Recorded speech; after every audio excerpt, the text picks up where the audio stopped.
rule number one is you have to make the decision you're going to do it. It's like you said, if it's not a priority and you don't really make that a number one priority for you, then it'll always be one of these things you put off and you just like do it later. Yeah. I love. There's a principle called the Gestalt principle, and essentially, a Clydesdale horse can pull 9,000 pounds by itself. You know, it's a great pulling kind of horse. So 9,000 pounds is its max. And if you yoke that Clydesdale with a second Clydesdale, science and actually logic will tell you it's 18,000 pounds, right? Right. But when you yoke them together, there's this competition that kicks in, and they start wanting to. You can actually see it on video, them looking at the other Clydesdale, and they just hit that yoke, and they start just grinding it out, and they end up doing 36,000 pounds. So it's a 4X. Wow. And that's how it is in business. If you want to scale your business, then start getting out of your lane and making relationships with other people. Hey, this is a quick shout out from one of our awesome sponsors. Check this out. Thank you to Tracy down at Tranquil Turtle Massage in downtown Coeur D'Alene. Look, my wife and I, we see Tracy and her team every single month for couples massage, and it is the best thing. Tracy is a master massage specialist and a Hanu Ashiatsu trainer. You need to reach out to Tracy and her team. Make sure that you tell them that I sent you, and you'll get $25 off your next massage. Also, while you're there, check out CDA Brows, Body, and Ink. Make sure to tell Tracy that I sent you, and you'll save $100 on your next tattoo, brows, and plasma tightening services.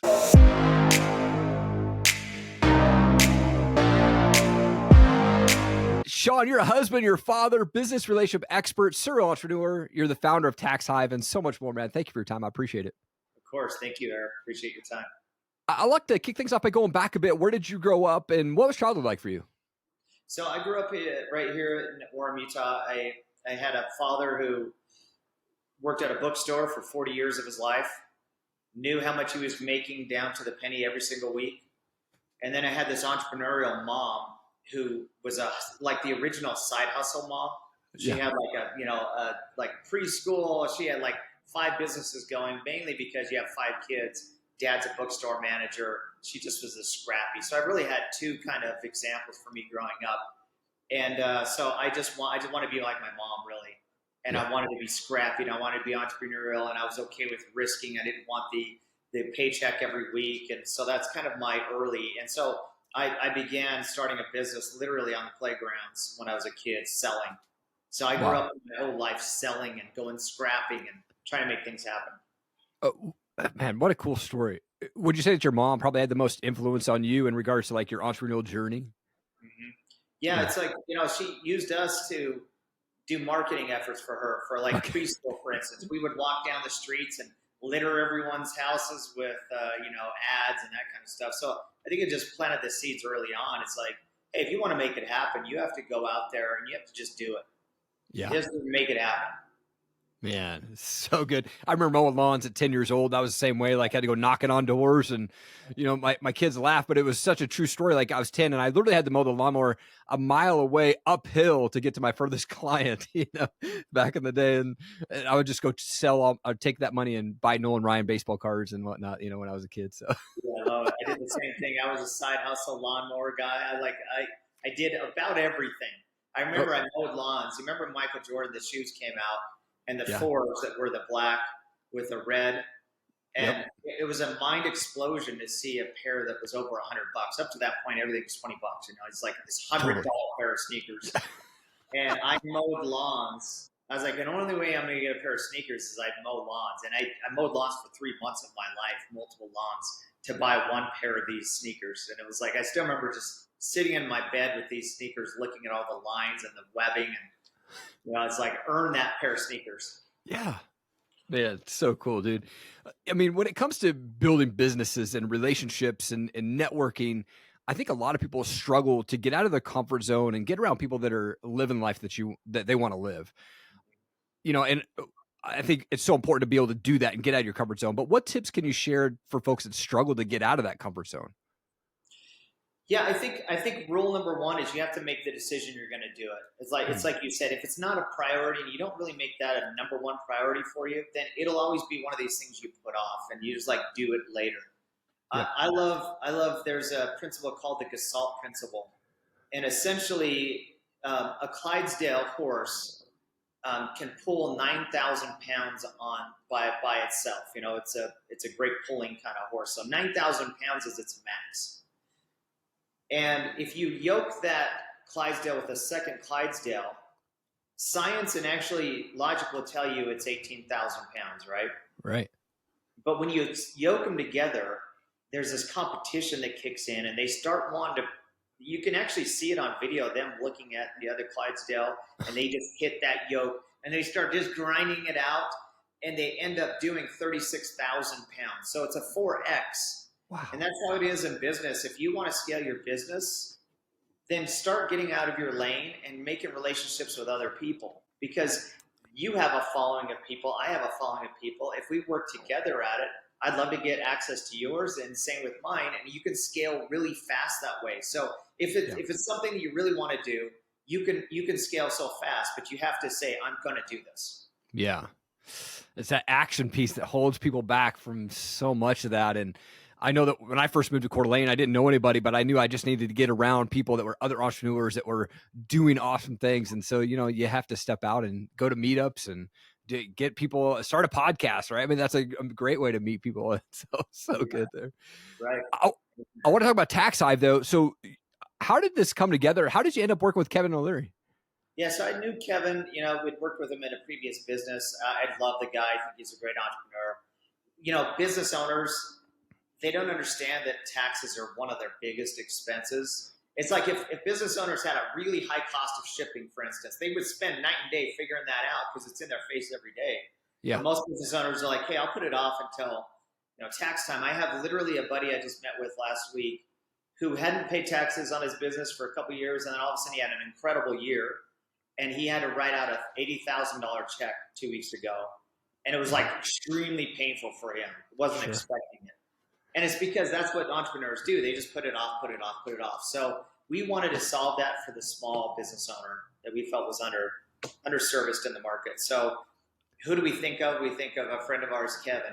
I didn't go on the show, but we ended up setting up an appointment, and he didn't know what it was about. And he was going to pitch him on a business. So it was in Arizona.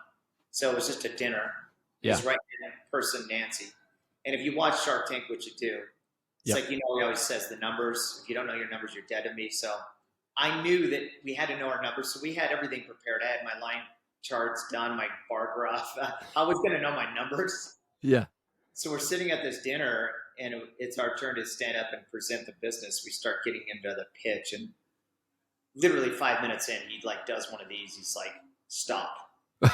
And I've been on the Shark Tank set twice now, and I've watched these pitches, and your heart goes, it sinks, because you're like, I'm really riding on this as a potential relationship that could blow up our business. And yeah. Literally in less than 5 minutes. So I remember having that pit in my stomach and looking over at the people I was with, my partners, and they're like, you messed it up. And I'm like, I messed it up. It took me 5 minutes to dork this thing up. I messed it all up. And let's pack up our stuff and go. And he said, I'm in. He's like, I've been an advocate for these small business owners. I feel like they're underserved. Let's do it. And it took some time after that to get the deal done. But he's a full equity, a full investor in the business. And, we put his face all over the place on social media. We do tons of marketing, create tons of traffic for him in that business. And that's how we started it. Wow, man. And he just seems like the greatest dude ever. Like, I know that he's hard nosed but he knows what he wants. And he seems like, from at least the TV perspective, that he's a down to earth, really kind guy though. Yeah. Yeah. So the way he describes that, he said so Dragon's Den was the first Shark Tank that took place in Canada. So Okay. Kevin's one of the OGs in Canada on Dragon's Den. And he said he went on to one of the first episodes, and his answer to the entrepreneur was, hey, this is not for me, but I encourage you, keep going at it, go strong, make it happen. And his other mentor that was there was like, that was the worst advice you can give an entrepreneur. By the time they hit the show, they've raised funds, they've pulled money out of their home, they've hit up all their friends and family. They are basically at a breaking point. And if you, as a shark or a Dragon's Den member, tell them to keep going, they're just going to keep going. And if it's a bad business, you owe them that, to have that conversation and say, it's a bad business, stop doing this, right? Mm. And so that's where he feels obligated to these entrepreneurs. And like you said, you see it on the show, but outside of that, he's a very he's conversationalist. He's brilliant. Yeah. He's so kind to people. I went to the mall with him once and he had to go get his computer fixed. From the mall to get his computer fixed, it's not fun to be famous. I can tell you that just being around him. He got maybe 30, 40 people say, hey, Kevin. And he's just so gracious. He's so kind. He's such a great human being. I worked in the music business for a while, and it was interesting the first time seeing rock stars that I had followed for years and meet them in person. I had that starstruck thing for a bit, and then it was like, all right, these are just normal people. They're just out doing their life, man. And it was cool to get to know people after that. But I'm sure him walking around and you being with him, like seeing that crazy firsthand is probably pretty nutty. Yeah, no thanks. Throughout this journey of life and as an entrepreneur, what's been the hardest life lesson that you've learned, and what did that teach you? Yeah, so 2008, 2009, in the 8th is when I started planning. You know much about 2008, you've been through it. It's horrific years in a recession. But so I had the idea then I was going to start my journey as an entrepreneur really and launch my first business, substantial business. So there was a hoagie place down the street, and I met with people that were my partners in this business, and we'd sit in this booth at the Hoagie Yogi and talk about how we're going to make an impact and we're going to do this. And I had a spreadsheet that I'd built that showed that I would be a millionaire. So I was a spreadsheet millionaire, right? Because I had this business plan that I felt was phenomenal. So I get this plan put together.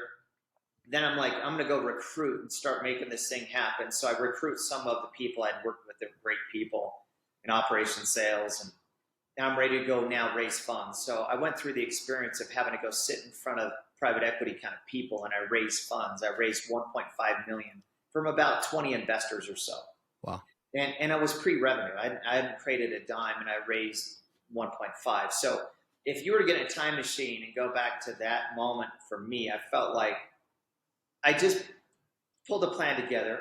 I hired and recruited some great talent, and I had 1.5 sitting in my bank, which I had 0.5 before that, right? Right. I was like, I've arrived. I'm now an entrepreneur, a business owner. I'm ready to go hit it. And my business partner, Kevin, says in business, poo-poo happens, right? For the next 12 months, poo-poo happened to me in my business. Everything you can think of. You make a list of it, I probably experienced in a failure over the next 12 months. My first event I booked was with David Bach, the Automatic Millionaire guy, author. Okay. I was going to do direct mail to put the people in the room. My direct mail hits a week after the event. Not the best case scenario. So I had people there. And so at every level, my sales sucked, my operations sucked, my marketing had issues. I mean, I had every problem you could think of. We were in a recession, so people would go back. They weren't going to buy my products. And so at the end of 12 months, I had blown through the 1.5, all of it gone. I was down to, and I'd also hawked everything I had a line in my house. I had all my credit cards tapped.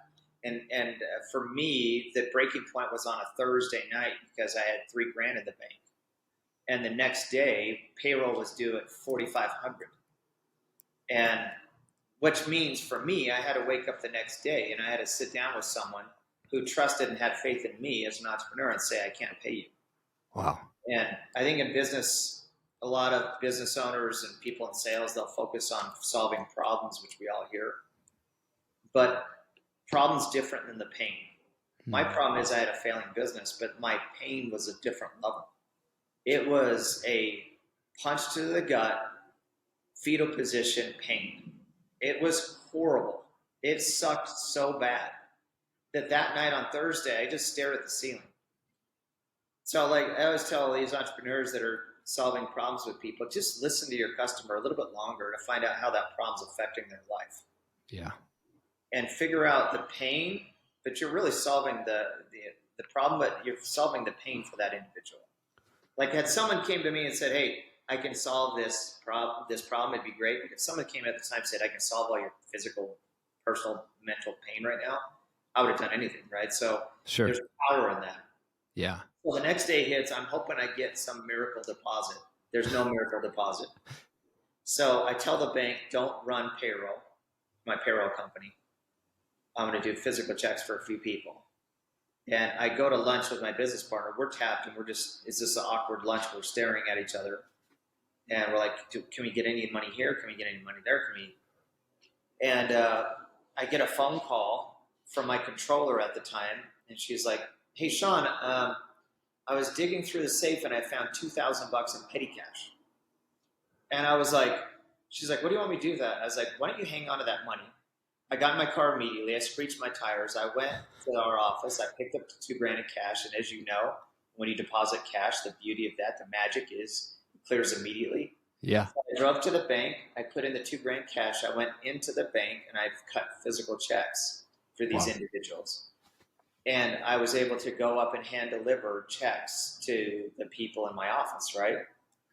And then I was like, to me, the biggest motivator in life is pain and not success. And like I said, I'm going to start on Monday. I never want to go back to that moment. And I've had many more of these painful experiences as an entrepreneur. So on Monday, I said I'm going to do two things. Number one is I'm going to hire some salespeople to bring in revenue. And I called some of my friends. I was like, hey, can you come sell our product? And they're like, when do you want me to start? I was like, can you come over Monday morning? Can you come this morning? I need help. And so they had jobs and stuff, but they still came over and helped me.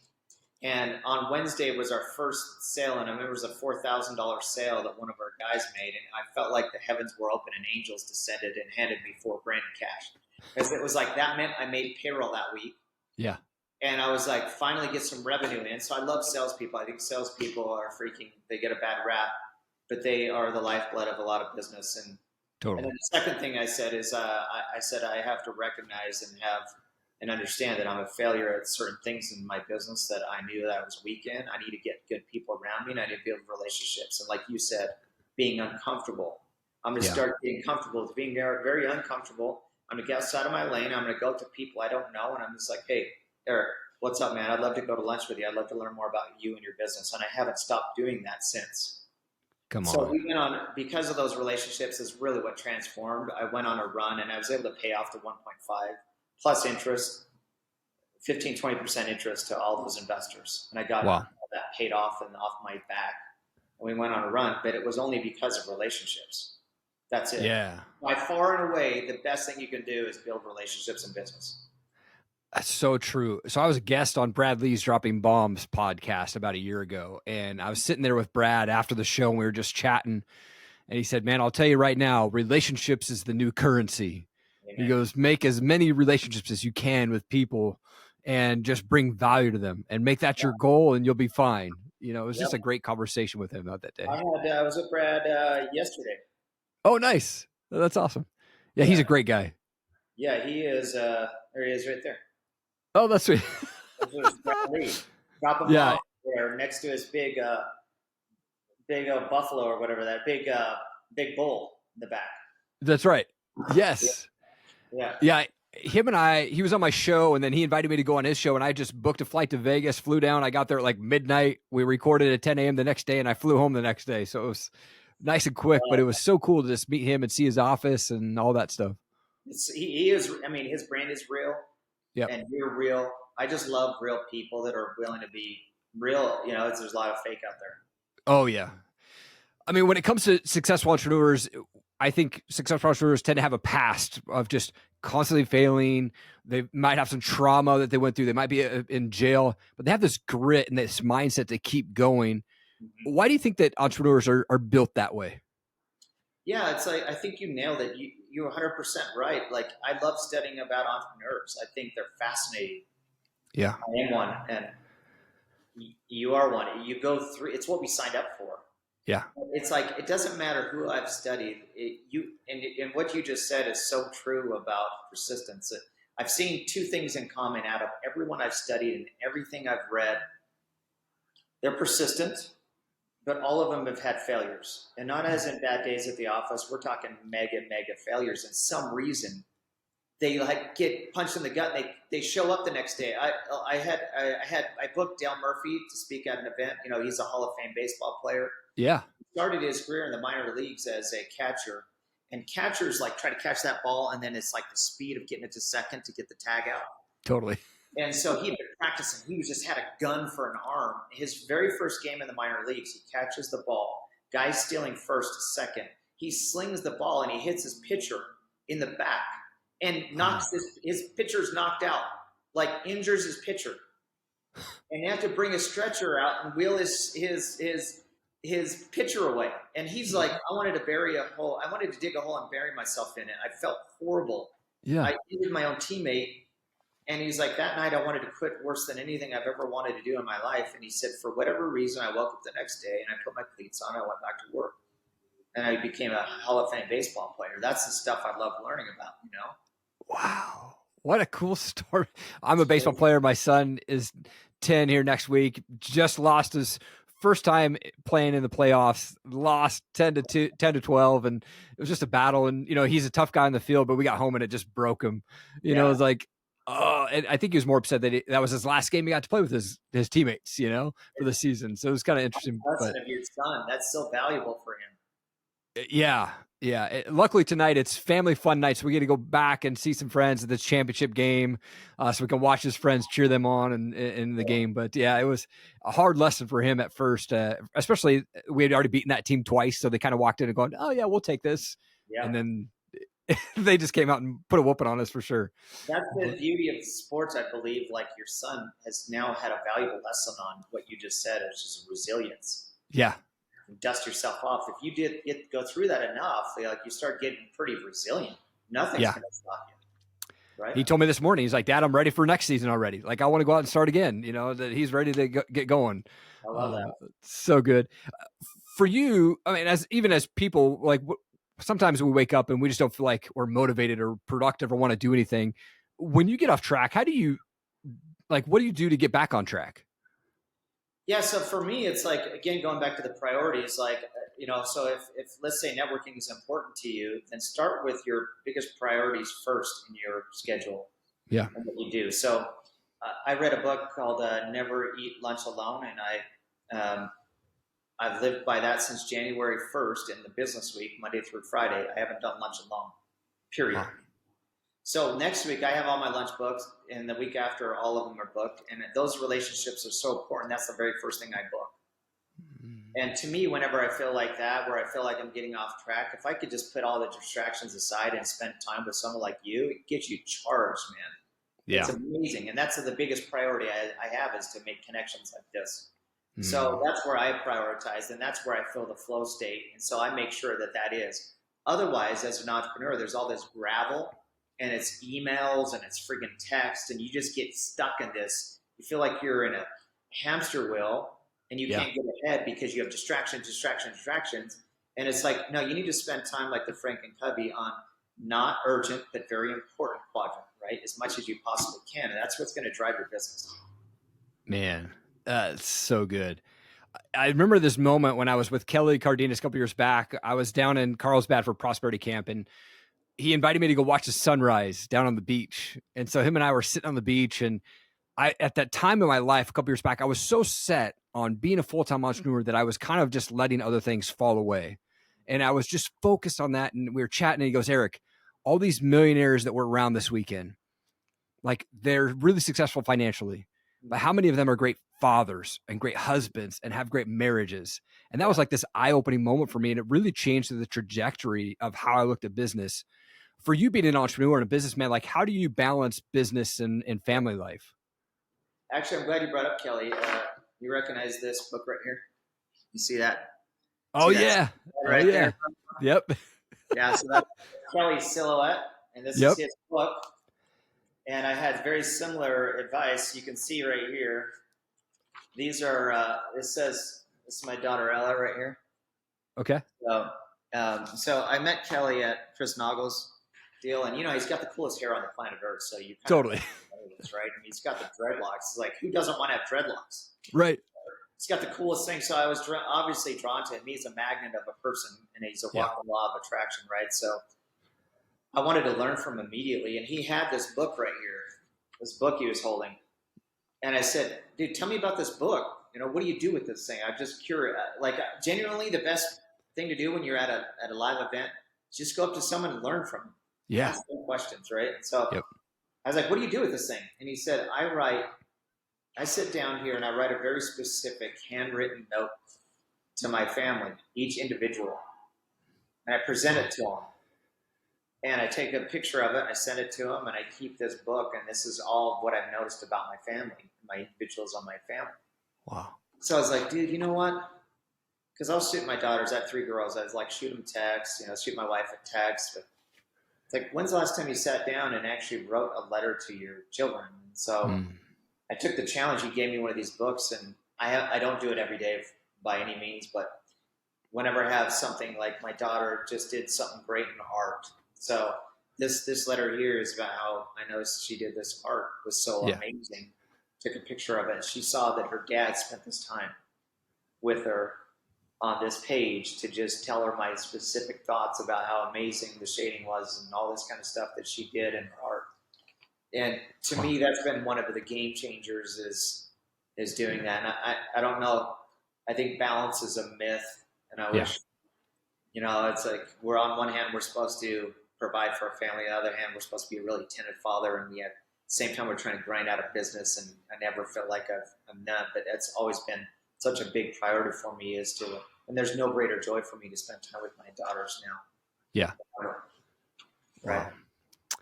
Man, it's so good. Shawn, you're an absolute world changer, man. Thank you so much for taking time out of your day and joining me on the show and sharing your story. I'm so excited for just this relationship, man. And so honored that you decided to join me on the show today, man. Thank you so much. Thank you so much, Erik. I love your stuff and keep bringing the good truth, man. And this time flew by, man. I really appreciate it very much. Totally. Yeah. And I hope to catch you at the Vibe Room soon for sure. Let's do it. Thank you so much for checking out the show today. I really appreciate it. I hope that my guest was able to bring you some amazing wisdom and knowledge to help you continue to fight for your goals, your dreams, and your purpose. If you could do me one big favor and just hit that subscribe button, I would so appreciate it. Thank you so much for your time. Keep changing the world. I believe in you. Have an amazing day.